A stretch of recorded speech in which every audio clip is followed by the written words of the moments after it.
বুকের মধ্যে বৃষ্টি নামে, নৌকা টলমল, কুল ছেড়ে আজ অকুলে যায়, এমনও সম্বল নেই নিকটে। হয়তো ছিল বৃষ্টি আসার আগে, চলচ্ছক্তিহীন হয়েছি, তাই কি মনে জাগে পোড়ো বাড়ির স্মৃতি, আমার স্বপ্নে মেশা দিনও। চলচ্ছক্তিহীন হয়েছি, চলচ্ছক্তিহীন।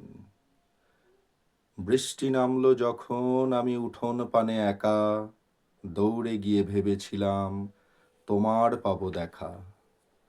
হয়তো মেঘে বৃষ্টিতে বা শিউলি গাছের তলে আজানুকেশ ভিজিয়ে নিচ্ছ আকাশ ছেঁচা জলে। কিন্তু তুমি নেই বাহিরে, অন্তরে মেঘ করে, ভারী ব্যাপক বৃষ্টি আমার বুকের মধ্যে ঝরে। কবি শক্তি চট্টোপাধ্যায়ের কবিতা যখন বৃষ্টি নামলো।